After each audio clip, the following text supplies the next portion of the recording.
everybody, and welcome to this edition of HCAM Sports Talk. In just a moment, we'll be joined by Andy Barron and Jarred Keene. But first, here are the latest Hiller happenings.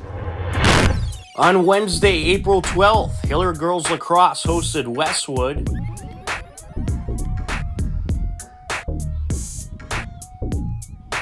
Out in front, Grail with it, looking to close in.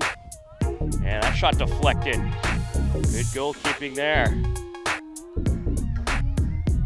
Hillers working their way up. Morgan Arnold in net for the Hillers. It's taken back by Westwood. Along the far side comes Vivian Bean. And there's a shot. And did that go in? It did indeed. That is Ava Connaughton, making it 3-0. Westwood took the game in dominant fashion by a final of 17-3. Outdoor track hosted Medfield in their first home meet.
Both the boys and girls pulled off wins. Boys took the win 102-34. The girls took the win 101-35. On Thursday, April 13th, Hiller Baseball hosted Zavarian Brothers High School.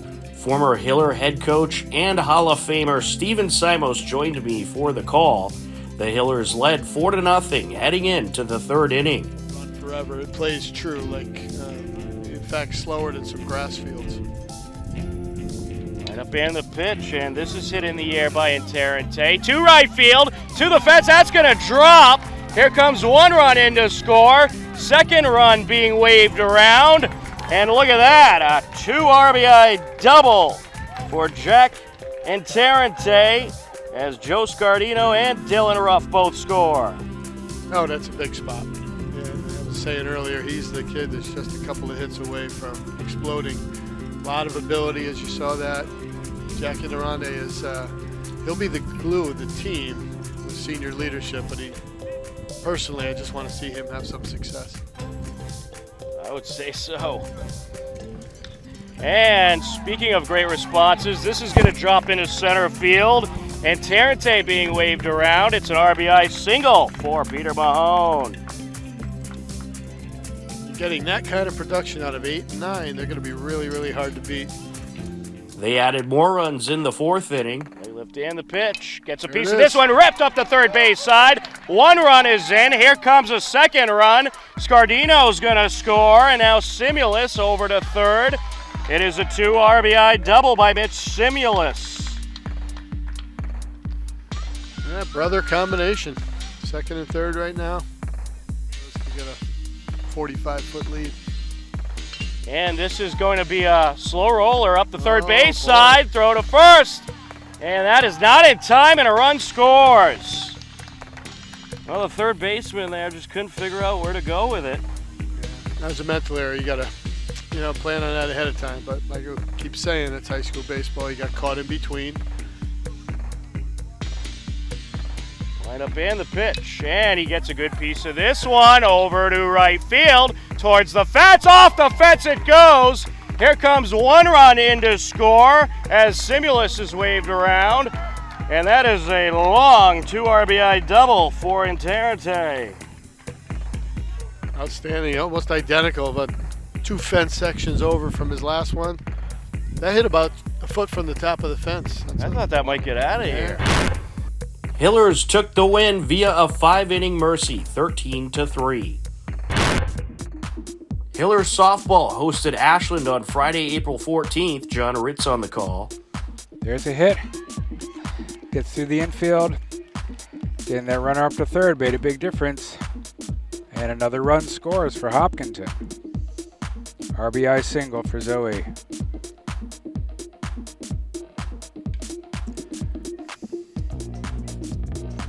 Ball drops in the outfield. 1 run scores. It's an RBI double.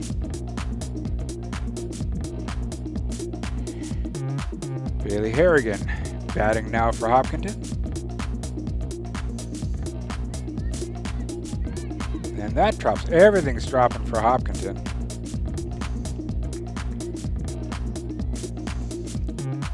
And another run scores. Hillers plate 9 runs in the 3rd inning and would take the win via mercy, 17-5. Hiller baseball also hosted Ashland that Friday. It was a 3-0 Hiller lead heading into the 3rd inning. Hit in the air, that'll drop into right field. Here comes another run to score. Connor Hellenbeck is around. 2-0 lead for the Hillers, an RBI single for Charlie Simulus.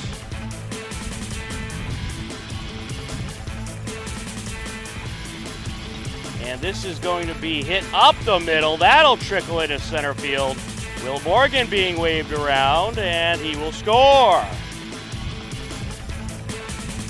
That'll make it a 3-0 lead. A nice piece of hitting. And Dylan Ruff. Simulus up to second. Jack and Tarrant take the plate. They added more runs in the 4th inning. First inning. And this is hit in the air right side and caught for the out. Runner from second and third going to tag. So that will be a sacrifice RBI flyout for Scardino as Mahone scores. Raza up to third. Hellenbeck stays at first. Charlie Simulus to the plate.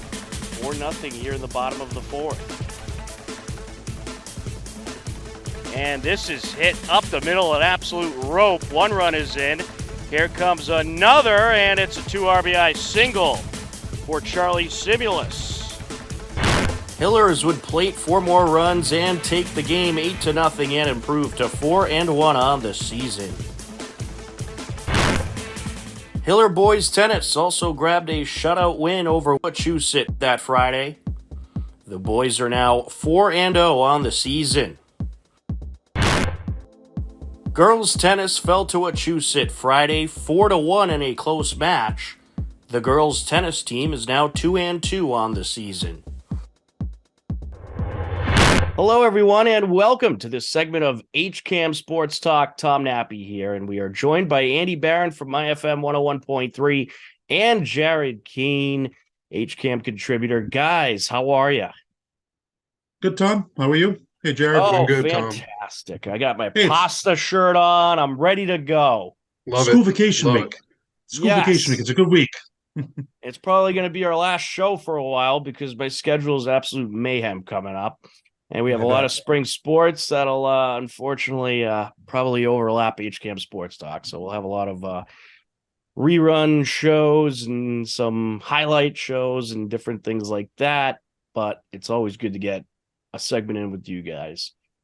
So first off, Andy, you were at the Boston Marathon. How'd everything go? Tom, it went great yesterday. I was over at the CVS working with Green Team Recycling. So just imagine this. 30,000 runners funneling through the streets of Hopkinton, right from the high school, right to the starting line, which is about 0.7 miles. So what we do is down there, we just take recycled clothes, shoes, people recycling, bottles and just anything you can think of, food, trash, and it's like nothing ever happened there after 12 o'clock. It's amazing. It's a well-oiled machine. It's really incredible how this really works. Coming from someone who's run it before, who's walked it, and has volunteered for 5 years, I really enjoy though giving back because running has done a lot for me in my career. I've been doing it almost 30 years. And I actually talked to somebody yesterday from Sydney, Australia, which is like, wow, like 25 hours to fly over here to Boston. That's what the marathon's all about. It's a community event, but it's a worldwide event. You get all types of people that come to this race. And that just says it right there. Australia to Hopkinton, Massachusetts. Really just unbelievable. Weather was not bad. They couldn't do the flyover, unfortunately, because it was very, very foggy and misty and raining. But still, it's really the Super Bowl of running. I don't think anything can beat the Boston Marathon, really. If you really think about it, it's an event. It's an event, and starts right here in Hopkinton. Now, next year is the 100th anniversary of when it started in Hopkinton. It used to start in Ashland, but next year is going to be the 100 years. Of course, Myfm, we were there yesterday. John and Ray were over there. The whole staff was there, and of the John Warren Masonic Lodge, they broadcasted live right there. So it was great. It really was. I really enjoy it. Very nice. I got to ask you the most important question, though. Did you Sure. get a glimpse of Big Z? I did not. No. I think he was bussed over to the village in the common area. I did not get a chance to see him. No, I wouldn't have missed him. Put it that way. No. He finished too. He had a good race. I know Ryan He had a good Dempster and time, I Brock think. Holt I'm also pretty sure ran he as had a well. pretty good time. I think it was Yeah. like 3:36 or something like that, which Something is like really that. good. Yeah, that's For really his good, height man. too. That's Wow. The Yeah. guy can And skate Ryan and Dempster. he can run. Well, I am planning on running it one more time. I do want to run it one more time. I don't know when, but I have an idea of when I'm going to run it. I hope to actually run it with my daughter when she's older. That's what I want to do. Jarred and I will That'd be follow awesome. you in a car and play Rocky music really loud while you're training. Yeah, you two would too. You and Watson, you'd all be doing that. Try to motivate you. Oh man. Yeah, by 20 miles, I would be telling you to take another turn. Well, Andy, you guys do a great job. All the volunteers at the Boston Marathon, and it's very true. Hopkinton is very clean after the marathon. It looks like nothing even happened. So you guys do Golf clap, golf clap, golf clap. 10,000 volunteers. That just blows my mind. Seriously, 10,000 volunteers That's do insane. medical, food, water, like amazing. anything you can think Incredible. of. It's just that to me is just mind-boggling. How many people show up and do this? There's been people who've been volunteering for like 40 years, which is just Yeah. remarkable. Really, you can't put on a race of this magnitude. It's all hands on deck.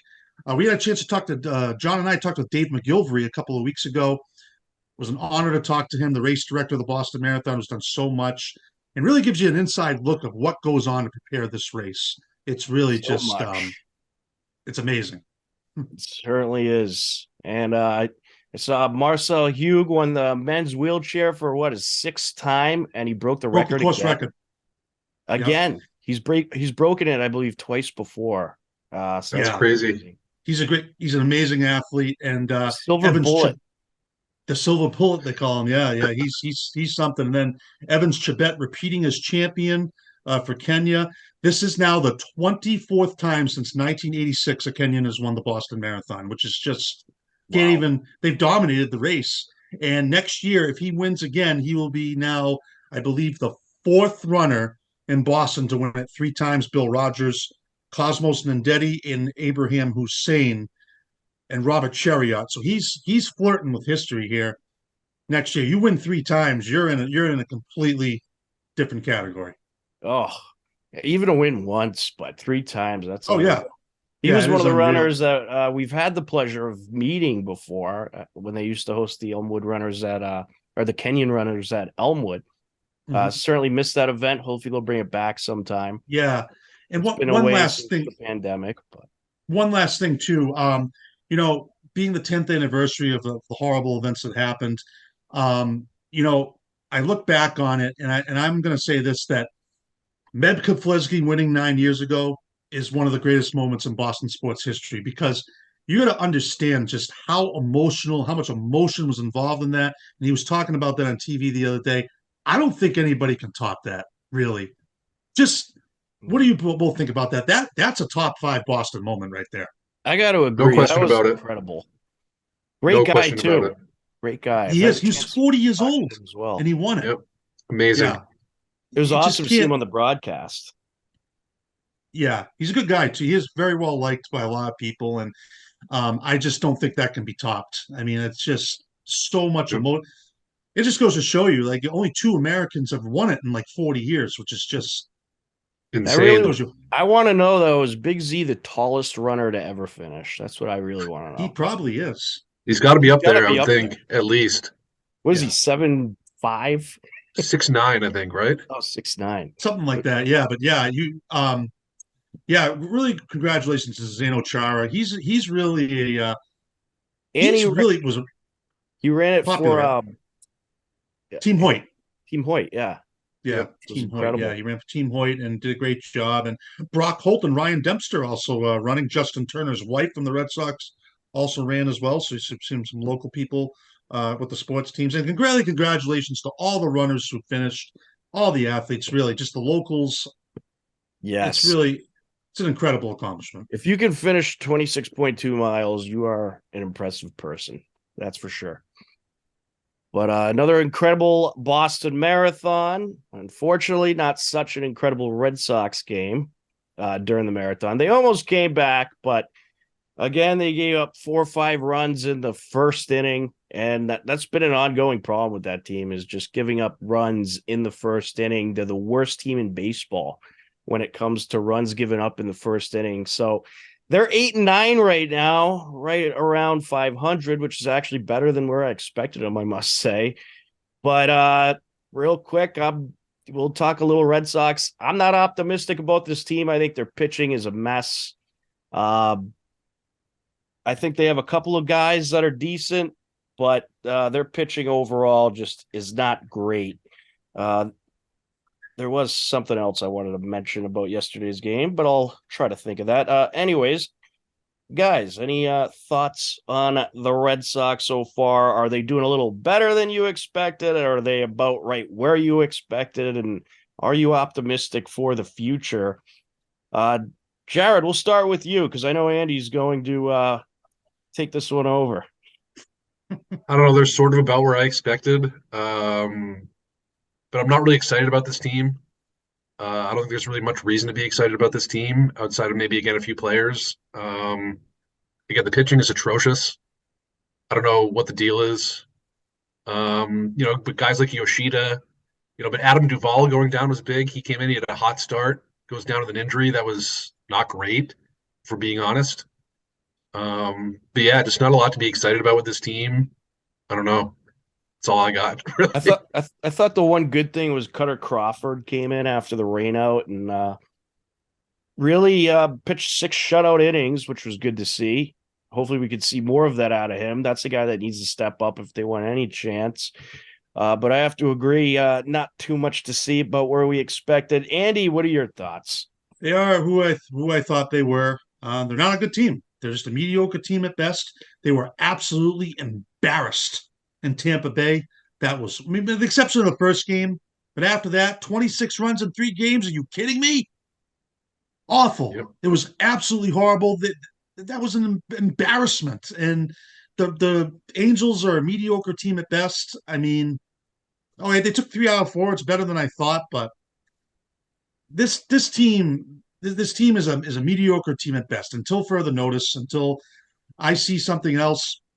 I mean, losing Adam Duvall, I think is going to hurt them, because he was playing really, really well, very, Yep. very well. But who's the leader of this team? Like, who's the the star of this team. I'm No, going to it's go through some Devers. players. It's Devers, definitely. Raphael Okay, Devers. it is Devers, but here's some names for you: Mookie Betts, Xander Bogaerts, Kyle Schwarber. Where are these guys? Gone. They could have still been on this team. That's a World Series caliber team if you have these players, and they just let them go. Why do you think the Tampa Bay Rays are better? Because Hein Bloom's not there. Good point. Touche. You know what I'm saying? I mean, I'm tired of this. I mean, They haven't given us reason to get excited about them. Give us a reason to get Jared. excited. They haven't Right. given us a reason. Yeah, I Give mean, me a Devers reason. is great. I mean, Devers is I a love Devers. substantially Love good Yoshida. player. And he's certainly showing that he has leadership qualities. You saw him the other day, the starter for that Angels game. I'm forgetting his name off the top of my head. But Bello, young guy. They Brian just brought Bello? him up. Brian Yeah, Bello. he got They just rocked. brought Yeah. him up. He wasn't doing too great. He was getting shelled a little bit, but you saw Devers kind of come up to him, give him the shoulder pat. That right there, that's good leadership. I think he's a good leader, but yes, I agree. You need guys like Xander Bogaerts. You need the Mookie Betts. I mean, you should be paying these guys the money they deserve. You have it. You have one of the highest salary caps in baseball, and you have pretty much unlimited amounts of money. But clearly the owners, they are spending on other things and they don't want to invest in this team. Yet they still want to raise the ticket prices. They still want to charge you $20 for a beer, $15 for a hot dog. And frankly, I think there's a lot of people out there that don't want to pay that, because I'll tell you what, they are not filling up the seats anymore at Fenway. They are not selling out these games. They used to sell out every single one of them. All 81 of them, not anymore. It's not happening. Fans are catching on and they're getting fed up with this team. And until you give us a product that we enjoy watching, that the people can get excited about, guess what? You're just going to continue to lose fans. And this year, it's not looking great. They're just another mediocre, subpar team that didn't spend money, didn't spend as much money as they could. They didn't get the pitching they needed. They didn't. They might have a pretty good offense. I guess we could give them that for now, but that's probably going to change. I don't think the offense is going to keep hitting this good. You've played. It's sustainable. You haven't played anyone yet, really, either. You haven't played the Yankees. You haven't played really the good teams besides the Rays. But you've played a lot of mediocre, subpar teams that are expected to finish around 500, and you've lost half of your games to them. So I agree. There's really nothing to get excited about. All right. Now that we got that out of the way, let's talk about the good Boston teams, shall we? We spent enough time on those 8 and 9 Red Sox. We got to talk about the two teams in the playoffs. Boston Bruins up on the Florida Panthers in round 1 with a nice 3-1 victory. It wasn't the prettiest victory, but it was a victory, which is the most important thing. Thoughts about the game? My initial thought is Ullmark was the player of that game. He looked great. Pasta does it again with another terrific goal. But Ullmark saved that game. There was a lot of shots allowed on net. The Panthers kind of hung with you, and I just think the goaltending of Ullmark was unbelievable, which is great to see considering it's his first playoff game. So hopefully that'll continue throughout the postseason. And I did hear a quote from the coach that said they're kind of, shaking off the jitters of that postseason atmosphere. So that probably had a part in it, but you got the victory. So you're up 1-0. And let's face it, there's a very high standard for this team. They're not just expected to be competitive in the postseason. They're expected to win the cup. So I think that is kind of on the minds of these guys as well. But hopefully they can keep playing like they have been. But obviously Bergeron is an issue. Will he be healthy enough to continue on in this series? You lose him, that's a huge loss. Can they overcome it? Maybe in this series, but into the future rounds, I don't know. That's a tough guy to overcome. What were your thoughts, Andy? We'll start with you. They got the win, most importantly. But game 2, I was telling Jared this before we came on, that game 2 is going to be critical for this Bruins team. You don't want to go 1-1 back to Florida, especially now with we don't know what's going on with Bergeron. And I think we should know, because this is a postseason now. He's one of your best players. I mean, they said he was sick, but then he's around the team. Well, then he's clearly not sick. Then it's something else. And now I'm hearing he may not even be back for this series. Now, I do think you can get by this series without Bergeron, but can you get by with Carolina? Can you get by with New Jersey or even a team like Toronto without him? I don't know. Like The Rangers. I don't know. Go ahead, Jared. Good. No, I was just going to say, I think, I mean, Andy's right. Game 2 is huge. You can't give Florida a sniff. Florida came into the playoffs playing well. Took it to us a bit the other night. Looked pretty good. Yeah, Allmark made some good saves. But yeah, you can't give Florida a sniff. You have to come out and really put them away in game 2. And go to Florida at least up 2-0. But yeah, and talk about that Pasternak goal. Bertuzzi set that up. Bertuzzi's been a really underrated pickup for this team. He's been playing really well. He's been really good. He's been awesome. He made a really nice feed. But yeah, hopefully the goaltending continues to do its thing.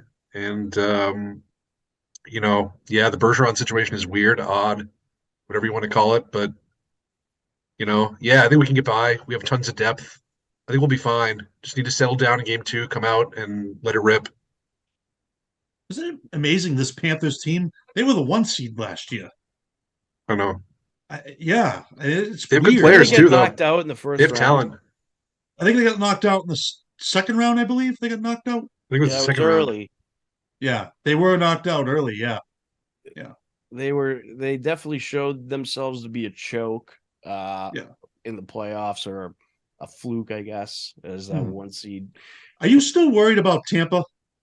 Because that still is a team with a lot of experience. I think their series against the Leafs is going to be really good. I'm very excited Yeah. for that series. They play A tonight at team that's 7:30. won 2 straight championships. Sorry to step on you, Jared, but a team that's won 2 straight championships and been in 3 straight, you have to worry about. They know what they're doing now. It's a good organization. Yeah, it really is. I'll tell you what. You guys see that Minnesota Dallas game Monday night? Big win for It did. Minnesota. That was insane. And a I big think win Minnesota, for the though, Kings, might have too. left everything they had on the ice in that game. Yeah. Yeah. Stanley Cup playoffs are unpredictable, guys. They really are. You just don't know. You think we got it. We think we got it figured out, and next thing you know, I mean, look at the Kings. They beat Edmonton the other night. I mean, there's a lot. I was of actually good watching teams. most of that game. That was There's a lot of good teams. game. That was a good one, too. I did not expect the Kings to come back from 2 goals down, though. Tied it up with 16 road. seconds left. That's insane. Yeah, That was a crazy on the road game. too. Yeah. Yeah, I didn't either. Neither did my bank account, but that's another story. Oh man. Oh no, man. Come on. Yeah, the West is going to be really competitive. Yeah. Because I mean, the East is going to be competitive as always, but I feel like the West, those teams are just neck and neck, and you don't know who's going to come out of there. I remember in 2011, right? It was it the LA Kings that were the 8th seed, came out of there, and was that the Bruins year? Yeah, wasn't it LA Bruins? Who they beat? Canucks. They beat the Canucks. All right. Yeah. Vancouver. Canucks were a low seed, and then it was the LA Kings after that. They won the Stanley Cup after that. And they won the Can't Stanley count Cup Colorado out either. Right. Can't count Colorado out. They're the champs.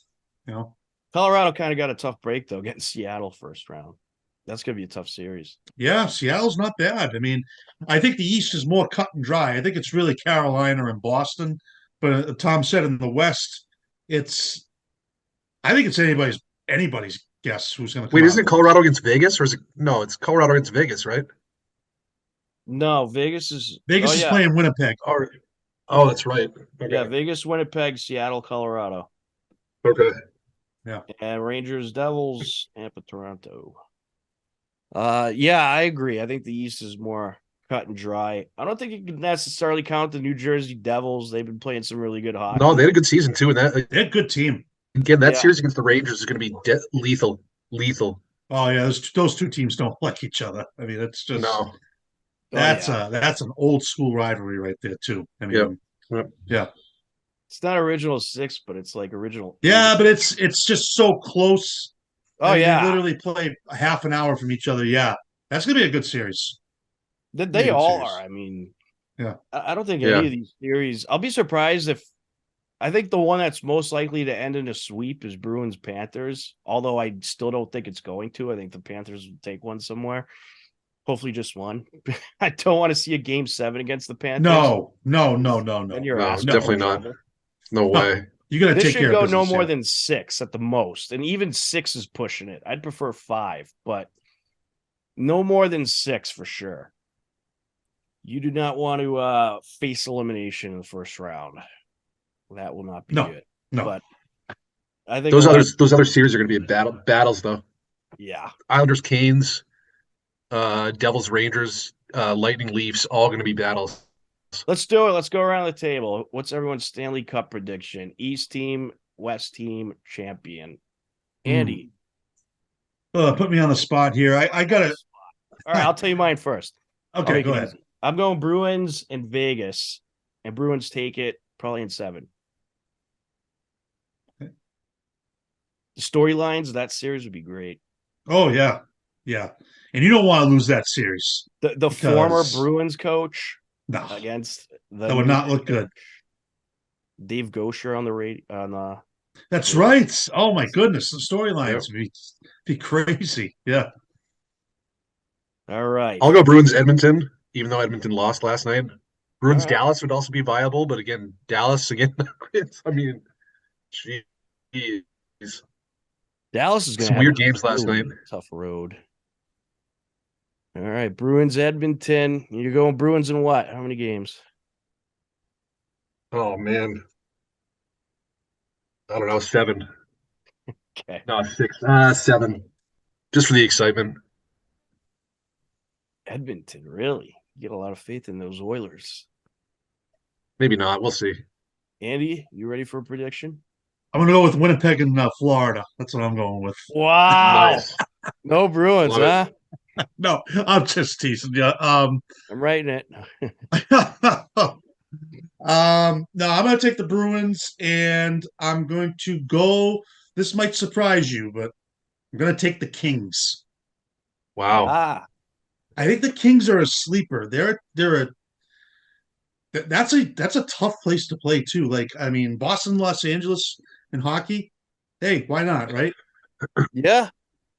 I could see that. But Bruins We've had win a the lot series. of Boston LA championships lately. The Kings are good. Over the last decade, they've had some really good teams. They really Kings have. Are just feisty. They are feisty. That's the thing. In. Those are the type of teams you got to be careful of. Those are the feisty teams. They can slow things down. They're not afraid to get up on you. But I still like the Bruins. I like the Bruins to win the whole thing. All right, there it is. Bruins will win the whole thing. And that's what most of the country is expecting. And that's why the pressure is so high on these Bruins. It is. But I do also want to spend a little time on the team that's on the flag behind Andy, the Boston Celtics. They were very impressive in Game 1 against the Atlanta Hawks. They took it in dominant fashion. Let them back into the game a little bit later on. I think they just temporarily ran out of gas, but then picked it back up. I think so far so good for the Celtics. They're another team that I feel like the pressure is very high on. They're a team that's expected to make the Eastern Conference Finals. They're a team that's actually probably expected to make the finals. I think despite the Bucks having a good record, the Celtics, they had that dominant win against the Bucks a couple of weeks ago, which I think was a statement win, but I think the Celtics are seen as the more well-rounded team that's just expected to get back there after the disappointing loss in the championship last season. I think it would be pretty disappointing if the Celtics can't get back to the championship this season. And overall, I mean, there's some good teams in the East like the Bucks and the Sixers, but I don't think they're as good as you are. So I think the pressure is pretty high for the Celtics as well. And this Hawks series shouldn't be much. This should be over in, let's say the Hawks steal one. So 5 games, I would say. Or is it best of 5 in the first round? I forget. It's still best. It's best of 7. Oh, it's best of 7. 7. Thought so. But yeah, this should go no more than 5 games. Jarred, any thoughts on the Celtics? I mean, they came out flying the other night. They were absolutely rolling. I think they'll be fine. I'm not too worried about the series at all. I'm yeah, I mean they have the depth, they have the talent, they're just better. Um, going forward, I don't think you can really afford to have some of the kind of the mess ups that they had later in the regular season against some of the good teams, especially blowing leads late in the game. That could become an issue. If it does, that could be a little dicey. But I agree. I think they are the favorite, especially with Giannis not really being healthy. You don't know kind of what his deal is with the Bucks. But yeah, I don't know. That's all I got. I like it. Andy. This series doesn't really have any juice and fire to it. The Hawks are overmatched. I mean, it's not even close, really. I mean, I know the Celtics kind of took their foot off the gas there, but the game was really never in jeopardy. They're the better team. I expect the same thing coming out in game 2. Um, I think Tom's right, 4 or 5 games at most. I think they're the best team in the East. And like I said, there's a lot of injuries right now in the NBA. They had a lot of injuries in game 1 around the league. Tyler Hero also broke his hand for the Miami Heat. Yep. Giannis got hurt. The Lakers stole one against Memphis. The Clippers beat the Suns in game 1. I mean, there's a lot of weird things going on right now. So, I mean, if the Bucks get knocked out, oh man, that's just like then it's yours to lose. That would be the easiest road you could It's yours to possibly lose. have. Definitely. Yep. It's yours to lose. So, I mean, the way it's looking right now is you win this series, you're going to get Philadelphia. I still think you're the better team. But Philadelphia is clearly better than Atlanta. I think we all agree with that. But Yep. I don't think they match up well with us. I think Milwaukee's banged up. I think right now you should win the East. You should. You should. You're the better team. You get in the finals is a little bit different of a story, but no matter who you play. But you know what? Starting to buy into Sacramento a little bit. They're pretty good. They've impressed me. Beating Golden State twice, Yeah, they've been rolling the last couple of weeks. And they've done it quietly. They haven't. No one talks about them. That's a team you got to be careful of. I still think the Celtics would beat them, but I don't know. They're playing pretty. They're pretty good. Very impressive. De'Aaron Fox, baller, absolute baller. Golden State's gonna. I'll be surprised if they make it past the first round. It doesn't look good for Golden State right now. No, Yep, they don't have it this year, and they're the worst team in basketball when it comes to turnovers. And they're terrible on the road. They're just so bad on the road. Now we'll see what happens. It's a must win for them in Game 3. They can't lose Game 3 or they're done. Yep. But the Celtics hopefully will have an easy series and keep everybody healthy, so you're not one of those teams facing some of those injuries. Obviously, things tend to get a little bit more physical in the NBA playoffs. So hopefully you can have a nice short series like you should with this Atlanta team that you clearly outmatch. I think if this goes beyond 5 games, it's kind of a disappointment. Obviously, it'll depend what you do moving forward, but this is a series you should easily win, I feel like. What do you think of the Knicks? They're starting to impress me. They're pretty good. They're a good team. I like that series with the Cavs. That series with the Cavs is nice. I think I'm leaning towards Jarred. I'm leaning towards the Knicks right now. I think the Knicks are better. Yeah. I think whoever wins that series could give the Celtics a problem potentially down the line. They could, yeah. I agree. I mean, so if the Knicks win that series, yeah, it all depends on what happens. But the way Milwaukee's playing, one of those teams could, if Milwaukee does get by Miami, they could give them problems. They might pull an upset. Agreed. I'll tell you, Philly overcame a huge deficit the other day to take that. Oh, Brooklyn's terrible. They're not good. Brooklyn's awful. They're not good. I mean, I can't even believe they're in the playoffs. Embiid took that game over. He's ridiculous. Like, he's just insane. Yeah, but he won't. I don't think he matches up well with us. The Celtics have an answer for him. It's the Celtics and Sixers. The Sixers do not match up well with us. They don't match up well with the Celtics. They're a good team. Don't get me wrong, but No, I'd take Boston. Yeah. We're the better team. It's the more well-roundedness of Boston, which I think should give him the edge against Milwaukee or the Sixers or whoever they see out of the Eastern Conference, especially. There's some West Coast teams that are pretty deep. Like Phoenix has gotten a little bit deeper, and Sacramento's pretty deep. But in the East, you really shouldn't have too many problems. The championship, who knows? You never know what you're going to get out of the West. It's usually going to be a battle no matter who you get. So the West is certainly, I'd say, a little more competitive than the East in the NBA. So those teams will certainly be more battle tested. All right, we got a few minutes left. Here's a football note. Steelers are bringing in former Rams and Jaguars receiver Allen Robinson. He's expected to sign with the Steelers. Nothing really has happened in the football world. It's been kind of a boring offseason so far. Still waiting for an update on Aaron Rodgers. Is he going to play? Supposedly there was some kind of quote that he had where he said he was like 90% retired, which is very concerning for the Jets. So who knows? Why would the Jets even want this guy? Really? Just be like, you know what? Do you really want to put up with this all season? And when's he going to make up his mind? I mean, if you're going to go to jerking these guys around. I mean, really? Right. Like, you playing or not? What are you going to do? Yeah, exactly.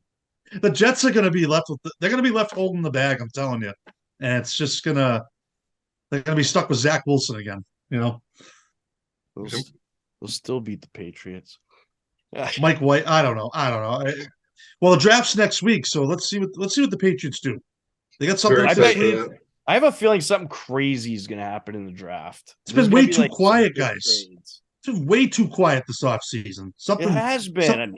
The NFL. Well, Jalen Hurts just signed a big the most deal. Exciting time of year. Jalen Hurts signed a crazy contract. Yeah, he's good. That's a good move for the Eagles. They needed to do that. Yeah. Draft should be exciting though. Somebody will make a trade. Somebody will make a crazy trade. We'll just see who it is and who that kind of weird player is that goes in the first round. It'll be the Jets. Oh man, just the draft coming up. But yeah, I mean, I'm like, where's all the excitement for the offseason? There's nothing. How come the Patriots couldn't have made a move to get Allen Robinson? He's really good. Right. You mean to tell me he wouldn't fit in this offense? Sure, he would. Could use another receiver. Why not? You know he's going to be good. Player. Yes, he's a solid player. Very. He did good with the Rams, and they had a bad season, but he did pretty good. He did good. Had a great career with the Jags. He's a solid receiver, and those are the kinds of guys that you should be targeting if you're the Patriots, because you don't have enough. You got what? Juju Smith-Schuster, Devontae Parker, Kendrick Bourne, and then you got Tyquan Thornton. Right. You need I don't even know who that. Oh, the Thornton. Yeah, I remember him. The guy from Baylor. Yeah. I would love to see them draft Zay Flowers from BC, but I don't think they will. No, he's awesome. He's really good. He's gonna be really good.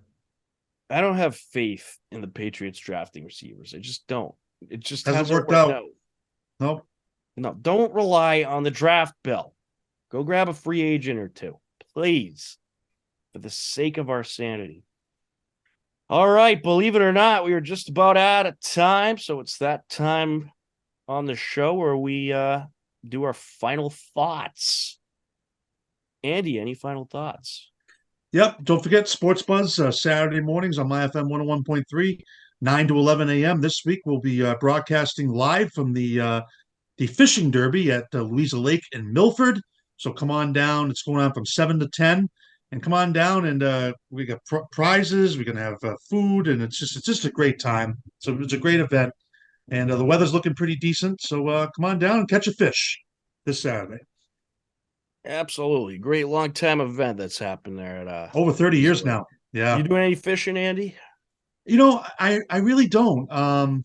I've never really done any fishing, but it's great to see so many people come down, you know, with their mom or their dad or their grandparents and doing some fishing. Louisa Lake it's really a beautiful place. How about you? Do you fish at all?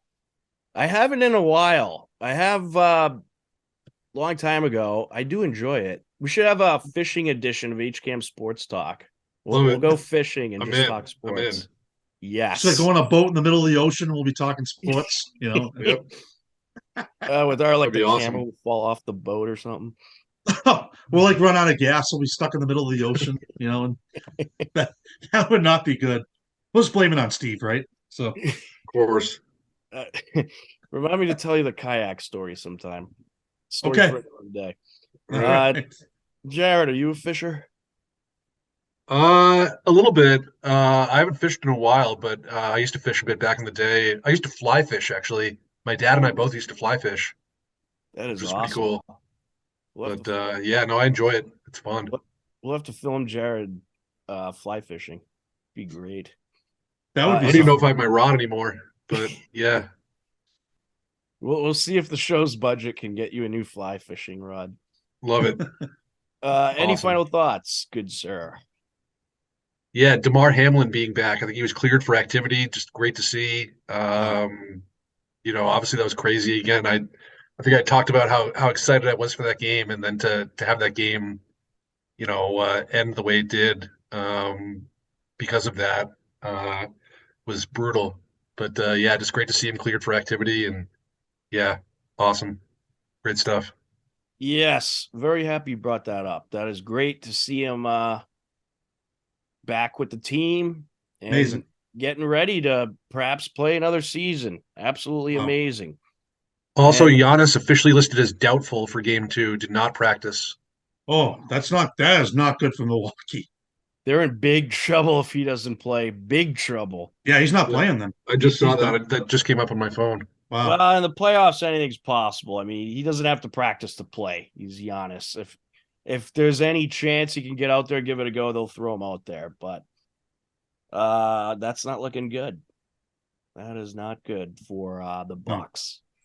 All right, my final thoughts are, we didn't have many Hiller sports this week because of school vacation, but it picks up in a big way next week. We'll have our broadcast schedule on our website, hcam.tv. We'll have baseball, softball, lacrosse coverage, all kinds of stuff coming at you. And also, for those of you interested in town election, the Hopkinton Women's Club is hosting their annual Meet the Candidates night on Wednesday, April 26th. And there's one contested race this year. The school board will be hosting the debates on Friday, April 28th at 7 p.m. But that is going to do it for this edition of HCAM Sports Talk. For Andy Barron from Myfm 101.3, Jarred Keene, I'm Tom Nappy. We thank you for watching. Take care. Enjoy the rest of your day, and we'll talk to you again soon. Take care. Before we get to the highlights, Hiller soccer and track and field star Sean Golombieski has committed to the University of Pennsylvania, where he will compete in track and field. Athletic director Kylie Murray caught up with the soon-to-be D1 college athlete. My name is Sean Golombieski. I'm going to the University of Pennsylvania, and I'm running track there. And how is the season this winter for you? This season's been really good. It's been a lot of winning, maybe not seeing the times that I would want to, but I still PR'd in the hurdles, which is my main event, and won states, divisionals, I'm a national champion at nationals. So as far as that goes, and that's all I really cared about after I, of course, committed. So I've just been happy to get all the results I wanted that I didn't get last year. That's awesome. And what events will you be doing at Penn? I'm doing more of the decathlon, so multi-events. So I'm starting to learn a bunch of other events this season in the spring. And what are you looking forward to this spring? I've been long jumping a lot, and I love long jumping. I've never done it before, so that's definitely my favorite. But in the summer, so I guess after the spring, I'm going to have to start pole vaulting. That's going to be pretty scary, but I'm excited to take it on. The Hiller spring season officially kicked off on Friday, March 31st, as boys lacrosse hosted Medfield.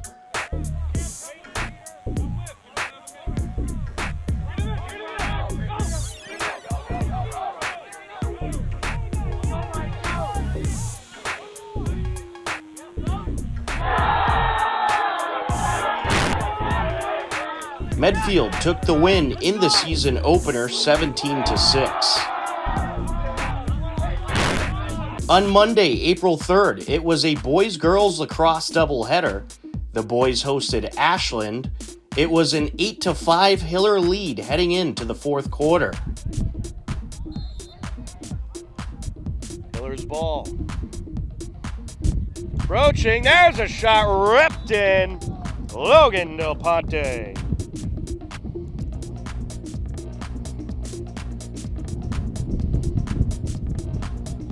Champlin approaching. Out in front, and it's popped in. Cooper Goodman. Cooper Goodman has 2 scores today. So he makes it 10-5 at 6:53 left. And we are underway.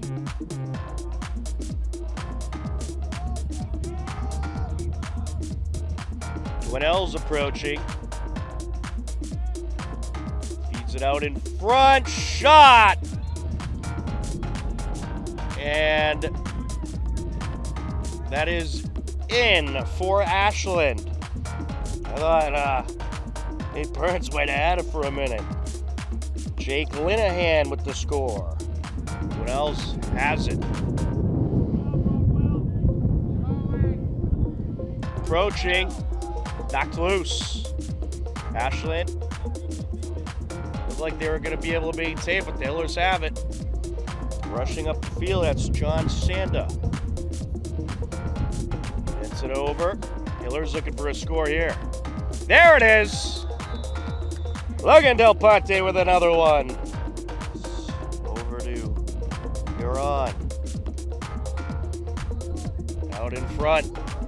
Approaching, right in goes Del Ponte. How about a 5th goal for Logan?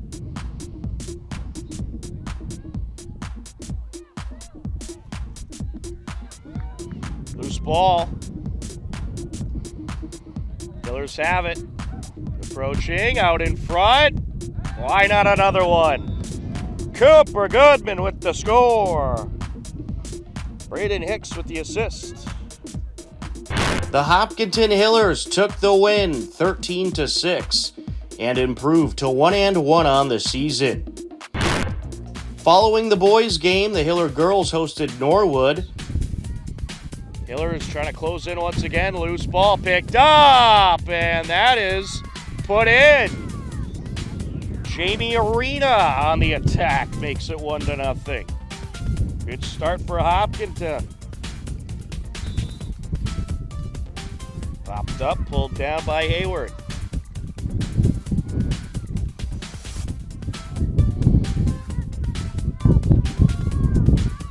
With it is Bouvier.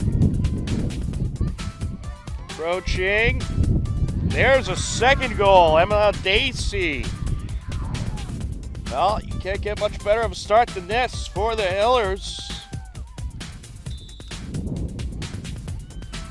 Hiller ball. Collected by Hayward. It's up to Arena.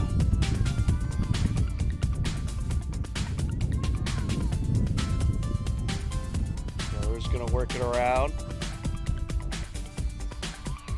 Just fire out in front, picked up by Dacey. Out in front, make it 3-0. Rachel Bouvier. It was a 9-3 Hiller lead after the first half, and they never looked back, taking the game by a final of 15-10. Both teams now stand at 1-1 on the season. On Tuesday, April 4th, Hiller softball hosted Medfield. It was a scoreless game heading into the bottom of the second. Wind up in the pitch. And this is hit in the air. That'll drop into right field. Here comes a Hiller run. It's going to be a 1-0 game. She's going to keep on going to second base. And it's a RBI double for Callie Arthur. One of the bags here. And this is ripped up the middle. That's going to get through. One run is in. Here comes another. And that's a 2 RBI single for Kelsey McCoy. Wind up in the pitch. Gets a good piece of this. Deep. To the wall. See ya! Off the top of the wall and out of the ballpark. A 2-run blast. 5-0 Hillers.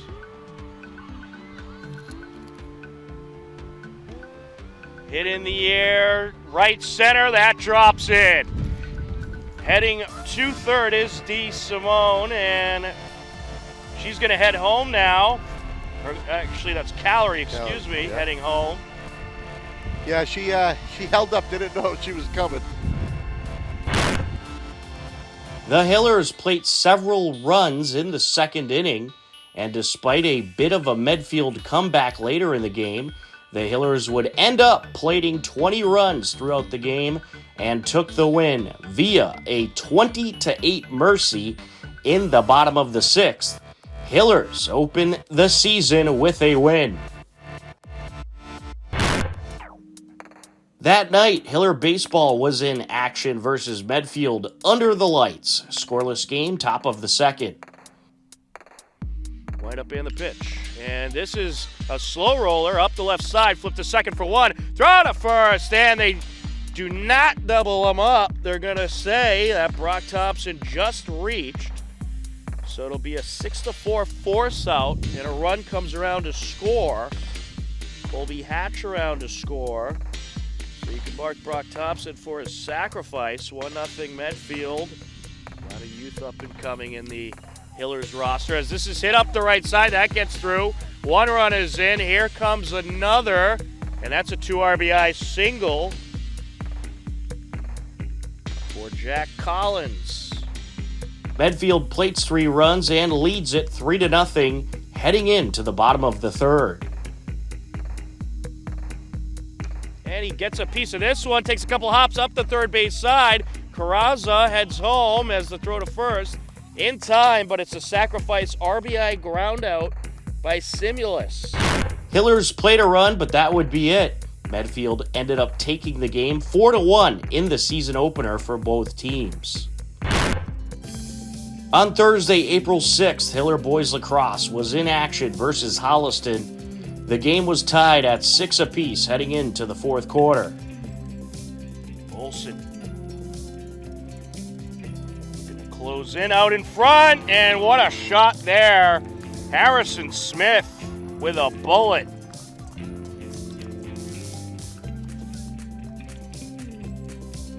That'll make it a 7-6 game.